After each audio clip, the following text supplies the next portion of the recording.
चलो now let's head towards the new part. Okay, what exactly is that part? Question दिलाय identify the statement patterns. बरोबर, किती मार्क्सचा question असणार हा? पूर्ण 3 मार्क्सचा क्वेश्चन असणार. बरोबर, काय क्वेश्चन दिलाय बघा. पण क्वेश्चन समजून घ्यायच्या आधी आपण थोडी हिस्ट्री समजून घेऊया, याचं बॅकग्राऊंड काय.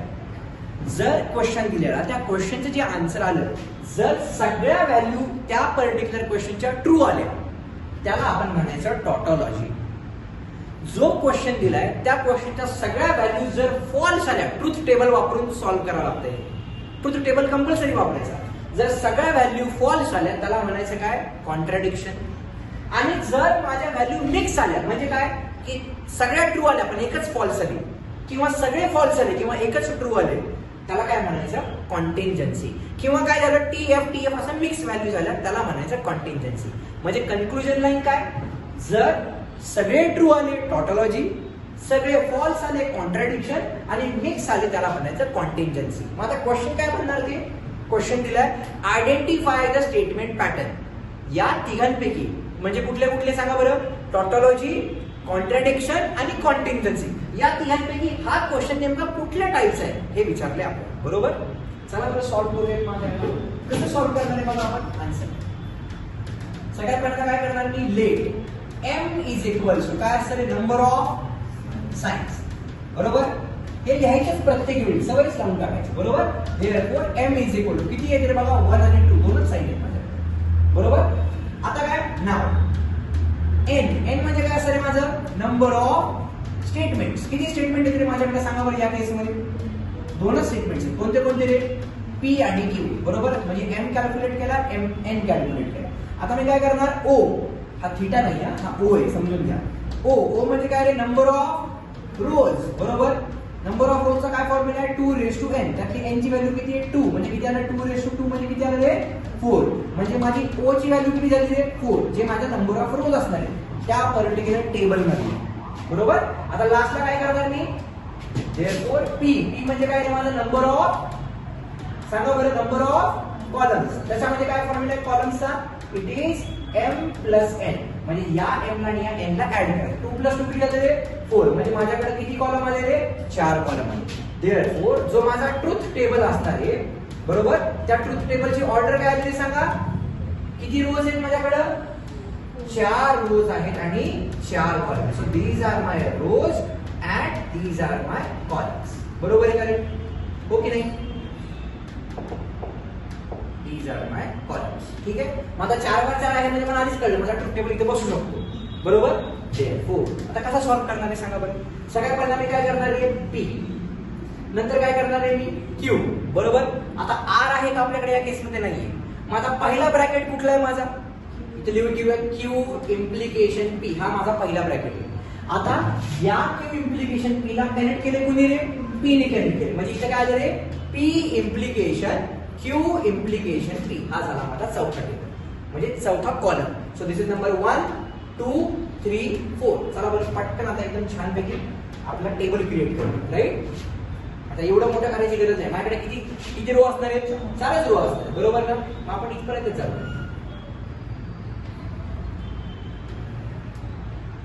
ही पहिली रो, ही दुसरी रो, ही तिसरी रो आणि ही चौथी रो. का 4 रो कळलं नक्की? 2 स्टेटमेंट आहेत म्हणून. आता 2 स्टेटमेंटला ज्यावेळी मी रोज लिहितो त्यावेळी काय करणार आहे? इथं 2t 2f. बरोबर, आणि इथे काय आहे? अल्टरनेट. म्हणजे काय रे? tf आणि tf. बरोबर आहे का नक्की? ज्यावेळी माझ्याकडे 3 स्टेटमेंट होते आपण काय केले? 4t 4f लिहिले, नंतर 2t 2f लिहिले आणि नंतर tf tf लिहिले. इथे माझ्याकडे 2 स्टेटमेंट आहेत म्हणून डायरेक्ट मी असं लिहिलं. राईट, चला आता तिसरा कॉलम कसा बनलाय रे आपला? सांगा बरं, तिसरा कॉलम कसा बनलाय? आधी दुसरा. बरोबर, दुसऱ्याचं इम्प्लिकेशन पहिल्या बरोबर केलं तर मला तिसरा कॉलम मिळतोय. दुसऱ्याचं इम्प्लिकेशन पहिला म्हणजे आधी दुसरा घेतलं पाहिजे. इम्प्लिकेशनचा ट्रूथ टेबल काय? पहिलं ट्रू दुसरं फॉल्स.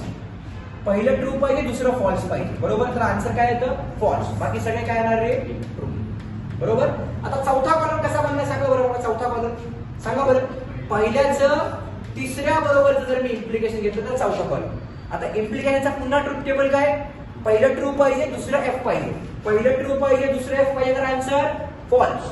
पहिलं ट्रू पाहिजे दुसरं एफ पाहिजे तर आन्सर फॉल्स. नाही तर सगळे काय येणार रे? बरोबर. मग आता जो क्वेश्चन आपल्याला विचारला होता identify the statement pattern, question तो दिलाय. त्या क्वेश्चनच्या लास्टच्या सगळ्या व्हॅल्यूज काय आलेले टी आले. तर मी काय करणार या केसमध्ये देअरफोर काय म्हणणार इथं ऍज ऑल व्हॅल्यूज, कुठल्या व्हॅल्यूज या truth values, as all truth values are T. बरोबर. देअरफोर काय म्हणणार आपण given statement pattern is, SP म्हणजे काय स्टेटमेंट पॅटर्न, नीट लिहा तुम्ही, माझ्याकडे जागा नाही. देअरफोर गिवन स्टेटमेंट पॅटर्न बघा ऑल टी असल्यास काय म्हणतो आपण त्याला टॉटॉलॉजी. म्हणजे काय म्हणणार therefore given statement pattern is tautology. बरोबर. And this is what is your required solution. किती मार्क्सचा क्वेश्चन आहे? 3 मार्क्सचा क्वेश्चन आहे का याच्यामध्ये काहीतरी आणि निव्वळ टाइमपास? कळालं का नक्की? शुअर. डन. चलो, good evening everyone. Today is 30th of January, right?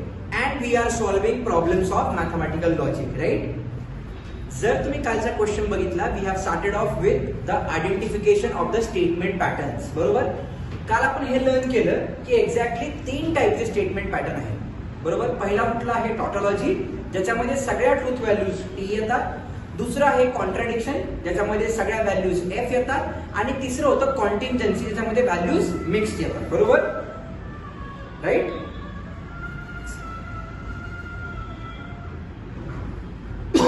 तोच क्वेश्चन आपण कंटिन्यू करतोय. मला वाटते आपण काल 2 एक्झाम्पल्स काल आपण सॉल्व्ह केले आणि मला वाटते 4 एक्झाम्पल्स मी तुम्हाला होमवर्क साठी दिले होते. पण काही एक्झाम्पल्सची प्रॅक्टिस आपण इथं कंटिन्यू दिली होती ना. 2 होमवर्कला दिले होते, 4 घेतले होते. मग गरीबांना परत घ्यायची गरज काय होती? अच्छा, 2 इथे घेतले होते आपण आणि 2 होमवर्कला दिले, असे 4 झाले. ठीक आहे, चालते. Will continue solving these type of problems just for more practice, right? ठीक आहे. क्वेश्चन काय दिला त्यांनी?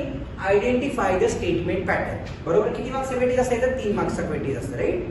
की हा गिवन क्वेश्चन नेमका त्या 3 पैकी कोणत्या टाईपचा आहे आपल्याला हे आयडेंटिफाय करायचं. बरोबर. म्हणजे ऑब्व्हियसली मला ट्रूथ टेबल प्लॉट करावं लागणार. मग ज्यावेळी मला ट्रूथ टेबल प्लॉट करायचं आहे, सगळ्यात पहिल्यांदा मला हे माहित पाहिजे की माझ्याकडे किती नंबर ऑफ रोज आहेत आणि किती नंबर ऑफ कॉलम्स असले पाहिजे. बरोबर. चला मग आपण याला सॉल्व्ह केलं. कसं सॉल्व्ह करणार आहे सगळ्यात पहिल्यांदा सांगा बरं. कन्सिडर. सगळ्यात पहिल्यांदा काय करतोय आपण सांगा? M. What is your M? सांगा बरं काय असतं एम म्हणजे?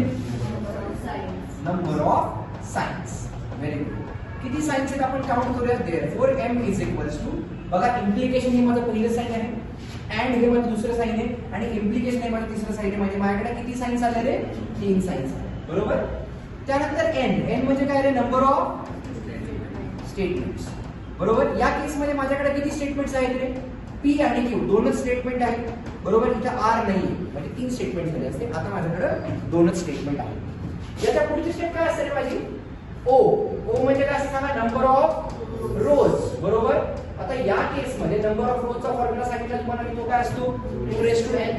देअरफॉर ओ किती दिले आपल्याला? 2 कारण n ची व्हॅल्यू 2 आहे. म्हणजे मला नंबर ऑफ रोज किती मिळाले त्या टेबल मध्ये?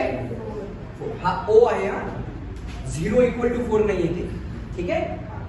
आता फायनली काय करणार मी? Add p. P is equal to काय असतं माझा? Number of columns. बरोबर आहे का नक्की? आता नंबर ऑफ कॉलमचा फॉर्म्युला तुम्हाला सांगितलंय मी. नंबर ऑफ कॉलमचा फॉर्म्युला काय असतो? m + n. म्हणजे त्या m आणि n ला ऍड करायचं म्हणजे 3 + 2 म्हणजे माझा कॉलम किती येणार आहे? 5 कॉलम येणार. This is the maximum amount of column that we can have in that truth table. बरोबर. म्हणजे माझा जो ट्रूथ टेबल असणार आहे, बरोबर, त्या ट्रूथ टेबलची ऑर्डर काय येते सांगा? आधी रो मग कॉलम. म्हणजे किती रो आल्या? 4 रोज आल्या आणि 5 कॉलम माझ्याकडे येणार. बरोबर का रे? 4 काय असणार आहेत माझ्या? रोज असणार आहेत आणि 5 काय असणार आहेत? एवढी आठवण काढते आज माझी. बरोबर. आणि 5 काय असणार आहे? कॉलम्स असणार आहेत. बरोबर. 4 रोज 5 कॉलम्स, राईट? चला आता या गिवन इन्फॉर्मेशन वरती आपण ट्रूथ टेबल प्लॉट करायचा प्रयत्न करू, राईट? चला therefore let's plot the truth table. आता सोपं आहे, 4च रोज आहेत माझ्याकडे. बरोबर. तर मी काय करणार? सगळ्यात पहिल्यांदा सुरुवात पी नी करणार, क्यू नी करणार. बरोबर. आता चेक करा आपल्याकडे गिवन मध्ये निगेशन पी कुठे आहे का? नाही. निगेशन क्यू कुठे आहे का? नाही. मग आता मी काय करणार? सगळ्यात पहिला ब्रॅकेट कन्सिडर करणार. पहिल्या ब्रॅकेट मध्ये काय आहे माझ्याकडे? P implication Q. ते लिहून घेऊया. So this is what is my P implication Q. आता पी इम्प्लिकेशन क्यू ज्यावेळी म्हणतोय त्यावेळी ते मिळून ते ब्रॅकेटमध्ये आहे म्हणजे एकच स्टेटमेंट बनलं. या पी इम्प्लिकेशन क्यू बरोबर नेक्स्ट क्यू आहे तो कशामध्ये अँड मध्ये आहे. म्हणजे काय येईल बघा बरं, याच्या बरोबर म्हणजे कोणाबरोबर पी इम्प्लिकेशन क्यू बरोबर नेक्स्ट आहे तो आहे क्यू आणि ते दोघे एकमेकांना कशामध्ये अँड मध्ये आहे. म्हणजे आता मी हा जो कंप्लीट बॉक्स आहे तो लिहिला बरोबर आहे का, कोणता वाला, this complete box we have written right. आता या पूर्ण बॉक्स बरोबर अजून एक स्टेटमेंट आहे ते कसं बरोबर आहे, इम्प्लिकेशन बरोबर. म्हणजे काय लिहिलंय बघा, लास्ट जो कॉलम येईल माझा तो काय आला बघा बरं, P implication Q and Q याच्या बरोबर पी आहे तो कसा असणार आहे रे, इम्प्लिकेशन मध्ये असणार. म्हणजे चेक करा, this is what is my column number 1, column number 2, this is my column number 3. आता कॉलम नंबर 4 कसा बनला रे आपला सांगा, 3 and 2 असा मिळून माझा कॉलम नंबर 4 बनला. आणि कॉलम नंबर 5 कसा बनतोय, 4 इम्प्लिकेशन 1 असा बनून माझा कॉलम नंबर 5 बनलाय. म्हणजे आपण जे आधी ठरवलं होतं की माझ्याकडे मॅक्सिमम 5 नंबर ऑफ कॉलम्स आले पाहिजे, आले का रे, आले. चला very good, so we are on the right track. आता मी काय करणार, पी च्या ट्रूथ व्हॅल्यूज घ्यायच्या बरोबर. 4 स्टेटमेंट आहे म्हणजे किती ट्रूथ व्हॅल्यूज आहेत, सॉरी 2 स्टेटमेंट आहे म्हणजे किती ट्रूथ व्हॅल्यूज असले पाहिजे, 4. कसं लिहिणार रे आपण सांगा, 2t 2f बरोबर इथपर्यंत. आता क्यू साठी काय करणार, अल्टरनेट म्हणजे काय येणार, टीएफ आणि टीएफ बरोबर इथपर्यंत. चला आता काय करूया, टेबल प्लॉट करूया पटकन. Okay, so let's plot the table.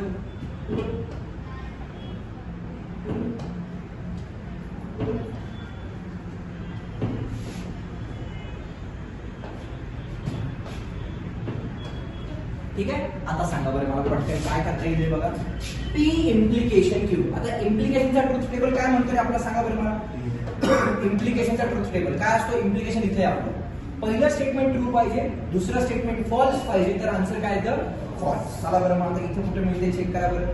First statement माझं ट्रू पाहिजे, नंतर स्टेटमेंट फॉल्स पाहिजे तर आन्सर काय मिळतं मला, फॉल्स. बाकी अजून कुठं आहे का अशी कंडिशन नाही, तर बाकी सगळ्यांचे आन्सर काय येतील, ट्रू बरोबर इथपर्यंत. आता जर चौथा कॉलम आहे आपला, तिसऱ्याच आधी तिसरा मग दुसरा, आधी तिसरा मग दुसरा, या दोघांमध्ये अँड. आता अँड चा ट्रूथ टेबल काय म्हणतो बघा बरं आपला, अँड चा ट्रूथ टेबल म्हणजे पहिलं स्टेटमेंट ट्रू पाहिजे, दुसरं पण ट्रू पाहिजे तर आन्सर काय येतं, ट्रू बरोबर. सो आधी तिसरा, पहिलं स्टेटमेंट ट्रू, दुसरं पण स्टेटमेंट ट्रू तर आन्सर काय येतं, ट्रू. पहिलं स्टेटमेंट ट्रू पाहिजे, दुसरं पण स्टेटमेंट ट्रू पाहिजे तर आन्सर काय येतं, ट्रू. बाकी सगळे काय येणार रे माझे, एफ बरोबर इथपर्यंत. आता लास्ट कॉलम, लास्ट कॉलम कसा बनलेला आपला, चौथा आणि पहिल्याचं इम्प्लिकेशन. इम्प्लिकेशनचा ट्रूथ टेबल जस्ट पाहिलं आपण. पहिलं स्टेटमेंट ट्रू पाहिजे, दुसरं फॉल्स पाहिजे तर आन्सर फॉल्स. पहिलं ट्रू बघा, चौथ्यामध्ये आणि पहिल्यामध्ये पहिलं ट्रू आणि दुसरं फॉल्स तर आन्सर फॉल्स. पहिलं ट्रू दुसरं फॉल्स तर आन्सर फॉल्स. पहिलं ट्रू दुसरं फॉल्स तर आन्सर फॉल्स. बाकी सगळे काय केले रे, ट्रू. म्हणजे इथे true true true true true बरोबर. म्हणजे या केसमध्ये जर आपण हे स्टेटमेंट पाहिलं, याच्यामध्ये माझ्या व्हॅल्यूज कशा आल्या तरी मिक्स्ड व्हॅल्यूज आल्या. म्हणजे जर माझ्या व्हॅल्यूज मिक्स झाल्या तर आपण यांना कुठला स्टेटमेंट पॅटर्न म्हणतो, कॉन्टिंजन्सी. मग काय लिहिणार, therefore as truth values are mixed बरोबर. देअरफॉर काय म्हणणार आपण, गिवन स्टेटमेंट पॅटर्न, एसपी म्हणजे स्टेटमेंट पॅटर्न, व्यवस्थित लिहायचं. गिवन स्टेटमेंट पॅटर्न इज काय रे, कॉन्टिंजन्सी बरोबर. याला बॉक्स म्हणजे याला अंडरलाईन करायचं आणि this is what is your required solution. कळालं का रे नक्की, सोपं आहे नक्की, शुअर. चलो now let's solve one more example of identifying the statement pattern. पुन्हा एकदा आपल्याला क्वेश्चन दिले, त्यांनी सांगितले की हा स्टेटमेंट पॅटर्न नेमका कुठला आहे, म्हणजे टॉटॉलॉजी आहे का, कॉन्ट्रडिक्शन आहे का, कॉन्टिन्युएन्सी आहे, आपल्याला ते आयडेंटिफाय करायचे राईट. चला कसं सॉल्व्ह करणार मी सांगा बरं. सगळ्यात पहिल्यांदा what is our first step, काय असते आपली पहिली step, let M is equals to काय असतं, नंबर ऑफ साइन्स राईट. चला बरं काउंट करूया नंबर ऑफ साइन्स किती आहे. एम इज इक्वल्स टू बघा 1, निगेशन पण काउंट करायचं ना, 1 2 3 4 4 साइन्स आहेत माझ्याकडे करेक्ट. नंतर एन म्हणजे काय असतं माझं, नंबर ऑफ स्टेटमेंट्स. या केस मध्ये पी आणि क्यू हे दोन स्टेटमेंट्स आहेत माझ्याकडे, म्हणजे माझी एन ची व्हॅल्यू किती झाली रे, 2 झाली. नंतर आपण म्हणतो ओ म्हणजे काय असतं, नंबर ऑफ रोज बरोबर. नंबर ऑफ रोजचा फॉर्म्युला काय आपला 2 raised to n. म्हणजे 2 रेस टू किती आले 2 का कारण यांची व्हॅल्यू 2 टाकली म्हणजे माझ्याकडे नंबर ऑफ रोज किती आल्या 4 आल्या बरोबर आणि लास्टली आपण काय करतो पी म्हणजे काय आपले नंबर ऑफ कॉलम्स बरोबर आता या केस मध्ये जर कॉलम्स बघितले आपण तर कॉलमचा फॉर्म्युला तुम्हाला काय सांगितलं मी m प्लस a या दोघांना ऍड करा म्हणजे माझ्याकडे किती कॉलम असणार आहेत रे 6 कॉलम असणार देअरफॉर जो आपला ट्रुथ टेबल असणार आहे त्या ट्रुथ टेबलची ऑर्डर काय दिली आहे 4 रोज आणि 6 column so these will be my rows and these will be my columns बरोबर आहे काय ओके नाही चला मग आता पटकन ट्रुथ टेबल प्लॉट करूया okay therefore let's plot the truth table आता ज्यावेळी मी ट्रुथ टेबल प्लॉट करतोय सगळ्यात पहिल्यांदा मला ब्रॅकेट टाकायचे बरोबर पण त्या ब्रॅकेटच्या आधी सगळ्यात पहिल्यांदा काय येईल पी नंतर काय येईल क्यू सुरुवात पी आणि क्यू नी करायची निगेशन पी आहे का आपल्याकडे बघा बरं चेक करा निगेशन पी आहे का आहे मग या केस मध्ये माझा निगेशन पी चा पण एक कॉलम बनणार निगेशन क्यू आपल्याकडे आहे का रे निगेशन क्यू नाही चला मग निगेशन क्यू नाही बनणार हा आता जो पहिला ब्रॅकेट आहे त्याचा मिळून एक कॉलम बनेल म्हणजे आपल्याला काय मिळेल इथं निगेशन पी इम्प्लिकेशन क्यू हा माझा कॉलम बनणार त्यानंतर अजून एक ब्रॅकेट आहे आपल्याकडे कुठलं आहे क्यू अँड पी चला मग त्याला पण घ्यावं लागेल मला क्यू अँड पी हा पण माझा एक कॉलम बनला आता लास्टला याचा आणि याचा मिळून एक कॉलम बनतो ज्याच्यामध्ये ते दोघं एकमेकांना ऑर ने कनेक्ट केले right so this is what is my column number 1 2 3 4 5 आणि जो माझा 6वा कॉलम आहे तो कसा बनतोय 4 और 5 असा मिळून माझा 6वा कॉलम बनतोय चौथ्यामध्ये आणि 5व्यामध्ये मला और टाकायचे त्यावेळी माझा 6वा कॉलम बनतोय बरोबर इथपर्यंत आता ज्यावेळी मला ट्रुथ व्हॅल्यूज टाकायच्या त्यावेळी 2 स्टेटमेंट असल्यामुळे माझ्याकडे किती ट्रुथ व्हॅल्यूज असणार आहेत 4 ट्रुथ व्हॅल्यूज असतात बरोबर कसं लिहिणार मी सांगा 2t 2f बरोबर क्यू ला काय लिहिले अल्टरनेट TF बरोबर इथपर्यंत आता निगेशन पी म्हणजे काय जे क्यू आहे त्या क्यूच्या उलट करायचं म्हणजे सॉरी पी च्या उलट करायचं निगेशन पी आहे ना म्हणजे पी च्या उलट करायचं तर इथं काय झालं टी चं काय झालं एफ या टी चं काय झालं एफ या एफ चं काय झालं टी आणि या पण एफ चं काय झालं रे टी इथपर्यंत क्लिअर आहे आता चेक करा जो कॉलम नंबर 4 बनलाय तिसऱ्याचं आणि दुसऱ्याचे इम्प्लिकेशन आधी तिसरा मग दुसरा बरोबर ना विषय तर काय पहिलं टी असलं पाहिजे आणि दुसरं एफ असलं पाहिजे तर माझा आन्सर काय येणार एफ बाकी सगळे काय येतील रे ट्रू ट्रू ट्रू बरोबर इथपर्यंत येस आता चेक करा कॉलम नंबर 5वा कसा बनलाय कॉलम नंबर 5वा सांगा बरं दुसऱ्यामध्ये आणि तिसऱ्यामध्ये अँड आधी दुसरा मग तिसरा या दोघांमध्ये अँड टी व्हेरी गुड आकाश लक्षात ठेवा इथे किती आलं रे क्यू आणि पी मध्ये अँड म्हणजे दुसरा आणि पहिला या दोघांमध्ये अँड म्हणजे काय येईल T is going to be T बाकी सगळे काय येतील F this will be F and this will also be F आता 6वा कॉलम म्हणजे काय रे या दोघांमध्ये काय टाकायचंय मला ऑर आता ऑरचा टेबल काय असतोय ऑरचा टेबल काय असतो आपला एफ और एफ इज एफ म्हणजे पहिला एफ दुसरा एफ असेल तर आन्सर एफ बाकी सगळी दुनिया काय येईल रे ट्रू ट्रू ट्रू म्हणजे जर मी लास्ट कॉलम ऑब्झर्व केला यामध्ये सुद्धा माझ्या सगळ्या ट्रूथ व्हॅल्यूज मिक्स्ड आल्यात so this statement pattern is contingency and hence किंवा रिक्वायर्ड सोल्युशन असं म्हणायचं हे कळालं नक्की शुअर 100% डन